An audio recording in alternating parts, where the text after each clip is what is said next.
la motivation, c'est toi, t'es revenu. Bah heureusement. Tu sais combien de temps ça fait que tu n'as pas fait de vidéo? Bon, je sais pas, une semaine? Une semaine? Bah non, un mois. Et en plus avec ta nouvelle caméra, tu pourrais quand même te bouger un peu là. Ah ça va, j'ai essayé, mais je trouve pas. Tu veux que je fasse quoi? Je suis motivation, hein, pas inspiration. Bon, on est le combien? Le 10 février. Ouais, bah je ferai un truc en rapport avec la Saint-Valentin, allez. Oh non, fais pas ça. Tiens, je vais faire sur Casanova. Mais non, en plus ça fait 2 personnages à la suite là. Fais autre chose. Oui, bah écoute, au moins j'écris un truc. Puis j'ai envie de parler de lui. Oui, bah écoute si tu veux, hein. Alors lève-toi et bosse. Ok. Bonjour à tous et bienvenue dans cette nouvelle vidéo où l'on va parler de Casanova. Rien que son nom évoque beaucoup. Comparé à un Don Juan, libertin et macho par excellence, il est considéré comme le plus grand séducteur de l'histoire. Pourtant il était aussi tour à tour violoniste, comédien, écrivain, espion, escroc et bibliothécaire. En tout cas, c'est ainsi qu'il se décrit dans ses mémoires, et comme l'on sait, Casanova, le mec extrapolait son histoire, il aimait faire parler de lui. Et c'est pour ça que dans cette vidéo, on va se pencher sur son cas pour le confronter à la réalité historique. Correction, la Saint-Valentin t'a donné une bonne excuse pour parler de lui, c'est ça? Ah non, ça c'est ma spontanéité totale. J'ai un level de spontatitude assez élevé quand je le veux. Spontatitude, bien évidemment.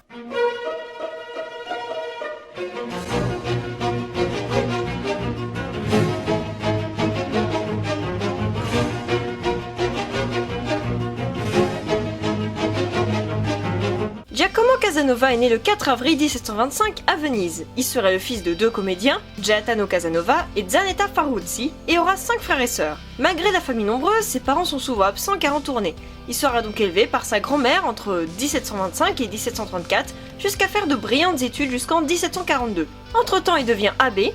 Oui, abbé. Mais sa carrière ecclésiastique est vite compromise. Il doit renoncer à sa fonction de prédicateur à San Samuele après avoir fait un sermon totalement bourré. Et Dieu vous aime. Wouh! Amen. Bien heureusement, il poursuit sa carrière d'abbé à Venise, à Naples, puis à Rome, et est accueilli par Benoît XIV assez chaleureusement. Mais bon, comme Casanova enlève la fille de son prof de français pour la cacher au palais d'Acavia, il doit bizarrement abandonner sa fonction de clerc en 1745. Car il me semble, enfin je dis bien, il me semble qu'enlever et séquestrer des gens en échange d'argent, c'est pas très correct, surtout quand t'es abbé. Il va donc effectuer beaucoup d'activités. Il se met au violon, mais va aussi devenir un professionnel de l'escroquerie, faisant sa réputation aux Jeux de Venise. En 1750, il arrive donc à Paris et est accueilli au sein d'un cercle de comédiens italiens. Il sera logé chez les Balletti et vit ses premières fiançailles avec leur fille, Manon. Mais bon, c'est bien joli tout ça, mais il n'arrive pas à entrer dans le monde aristocratique, vu que c'est une quiche en français.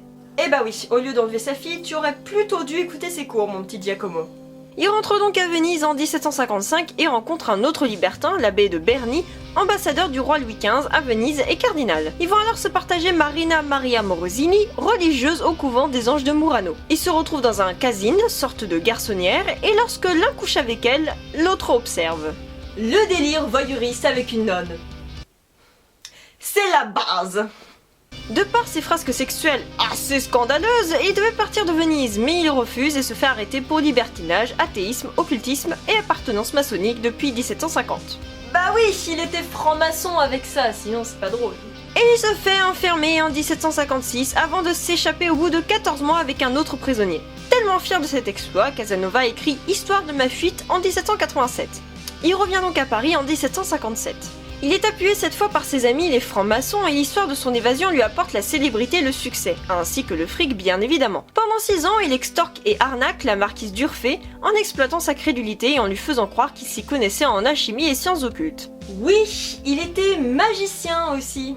Le duc de Choiseul, personnage très important à la cour, lui aurait également fait confier des missions financières pour juger l'état de ses navires de guerre. En tout cas, c'est ce qu'il écrit. En décembre 1759, le revoilà parti pour la Hollande et il s'introduit dans les salons grâce à ses recommandations et à son billet maçonnique. Dans son parcours européen, il est également reçu par Georges III d'Angleterre, Frédéric II de Prusse et notre chère Catherine II de Russie, mais sans parvenir à obtenir un seul job. En 1766, à Varsovie, il trouve le moyen de se battre en duel au pistolet avec le sous-chambellan du roi, Ta mère, un Polonais quoi. Les deux sont blessés et leur aventure est bien sûr relatée partout. Oui, alors à l'époque, tu insultais une ballerine italienne et ça y est, c'était de la mort, hein. Aujourd'hui, ça serait un peu bizarre, je pense.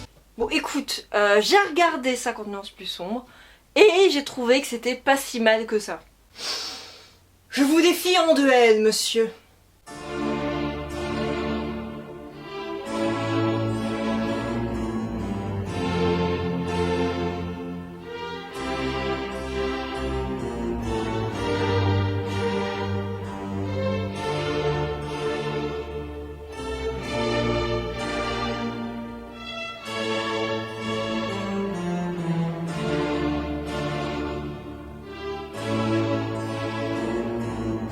En 1774, il repart à Venise après 18 ans d'exil. Son retour est plutôt cordial et il parvient même à monter une petite troupe de théâtre. En 1776 et 1782, le revoilà espion pour se dédommager. Mais notre petit Casanova, ça va pas fort niveau physique. Bah oui, c'est bien d'escroquer, de picoler, de coucher avec n'importe qui, mais à 49 ans, il est plus aussi fringant qu'avant et niveau fric, ça va pas fort non plus. En plus, il cherche la merde en écrivant un pamphlet contre la noblesse vénitienne après qu'il se soit senti humilié par des aristocrates. Alors rebelote, expulsé une seconde fois de Venise en 1783. Casanova arrive donc à Paris, comme c'est étonnant, avant de s'établir à nouveau à Vienne en 1784 en tant que secrétaire de l'ambassadeur de Venise, puis bibliothécaire du château de Dux en 1785. Isolé, ruiné et déprimé par l'échec du roman fantastique Icosaméron qu'il avait écrit en 1789, il se met à écrire Histoire de ma vie, avant de mourir le 4 juin 1798. Ses exploits vont peu à peu disparaître avec la Révolution et les guerres napoléoniennes, mais grâce aux traductions de ses mémoires dans les années 1820, il sera redécouvert par des chercheurs qui vont se surnommer les Casanovistes, cherchant à étudier sa vie dans ses écrits pour les confronter à la réalité historique. Cela va même se concrétiser par la création de la revue L'Intermédiaire des Casanovistes en 1984, comportant les recherches de ces derniers. Attends. À part l'histoire du voyeuriste, là, il est où le cul? On parle de Casanova, là. On veut du sexe, nous. Et j'en viens. Pour préserver l'âme sensible de mes quelques abonnés, j'ai préféré garder ça pour la fin. Mais comme je sais que vous êtes des gros obsédés et que vous voulez tout savoir sur la vie sexuelle de notre cher Giacomo, je suis sûre que vous allez rester. Vous entrez en zone crado. Alors, tout ce que nous savons sur ses conquêtes sont relatés dans ses mémoires. Il est difficile de différencier le vrai du faux, mais en voici malgré tout les plus marquantes de sa vie.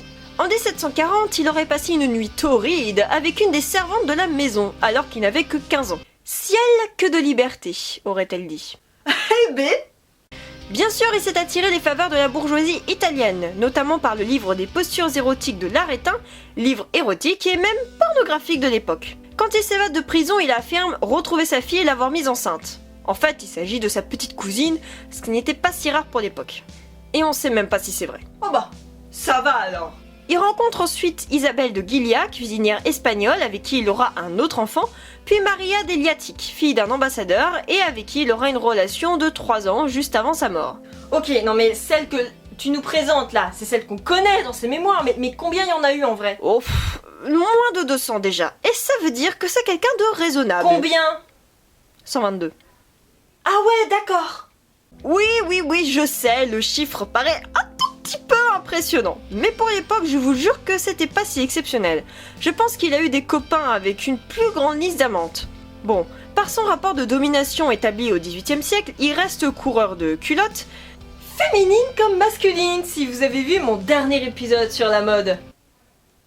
Mais Casanova était un homme pour qui la sexualité, comme pour la vie en général, souhaitait connaître toutes les saveurs de l'existence. Un libertin, quoi. Et oui, malgré le mythe Casanova, il s'agissait d'un libertin comme les autres qui veut juste profiter de la vie et ne veut pas se marier. Mais là où il est différent, c'est dans sa mentalité. Il soutient réellement les femmes. Pour lui, le plaisir féminin constitue 4/5 de son plaisir à lui. Et malgré ce qu'il a pu affirmer dans ses mémoires, le consentement mutuel était plutôt primordial. Déjà, les préservatifs c'était son truc. Et sachant que c'est un libertin, ne pas donner de maladie à ses partenaires, c'est plutôt une chose honorable au XVIIIe siècle. Ses mémoires montrent le contraire, car Casanova est très fort pour romancer sa vie et créer des jeux d'amour qu'il aime tant. Pourtant, il a aussi écrit pour défendre les femmes, a eu même tendance à les protéger ainsi que ses enfants, et même si sa mentalité reste imparfaite, au vu du contexte, elle était plutôt novatrice. Il aimait surtout raconter des histoires d'amour, notre petit Casanova, et il y rend hommage dans ses mémoires, puisqu'il aurait surtout aimé être écrivain. Lorsqu'il devient bibliothécaire à Dux, il utilise toute sa rhétorique pour présenter sa vie sous un jour assez honnête, en brossant aussi le portrait de la société pré-révolutionnaire, que ce soit par les femmes de chambre ou les ministres. Il a bien sûr embelli son personnage, sans en oublier ses aspects négatifs, tels que les maladies vénériennes récurrentes, les relations pas très correctes avec sa petite cousine ou l'achat d'une fille en Russie, mais bon, ce serait plutôt une invention de toute pièce. Et voilà pour Casanova, qui, pour ma part, je trouve, est un personnage absolument fascinant. Homme aux multiples tâches, il a été escroc et séducteur au XVIIIe siècle, et les films n'ont fait que renforcer ce mythe de Casanova. Et les Casanovistes ont d'ailleurs beaucoup de mal à déceler le vrai du faux dans ses mémoires, mais ce qui est sûr, c'est qu'il n'aurait pas été le Don Juan tel qu'on l'avait imaginé. Comme il l'a décrit, eh bien sa vie a réellement été rocambolesque, et il a rencontré énormément de gens durant ses voyages. Des gens éminents comme Voltaire, Goethe, Mozart, Jean-Jacques Rousseau, Clément XIII, Benoît XIV, Catherine II de Russie, Frédéric II de Prusse, Georges III et Benjamin Franklin, entre autres. Et tout ça est possible grâce à l'amélioration des routes et des transports qui lui permettent de voyager un peu partout, de s'intégrer un peu partout, et le mythe Casanova était donc déjà né. Âgé et oublié à la fin de sa vie, n'était plus le fringant jeune homme que tout le monde convoitait. Mais d'après le prince de Ligne qu'il aurait rencontré, il était toujours un personnage. S'il y a quelque chose à raconter, comme ses aventures, il aimait une telle originalité, une naïveté qu'on ne saurait trop l'admirer. Il aime, il convoite tout, et après avoir eu tout, il sait se passer de tout. Sa prodigieuse imagination, la vivacité de son esprit, ses voyages, tous les métiers qu'il a faits, sa fermeté dans l'absence de tous les biens moraux et physiques, en font un homme rare, précieux à rencontrer, digne même de considération et de beaucoup d'amitié de la part du très petit nombre de personnes qui se trouvent devant lui.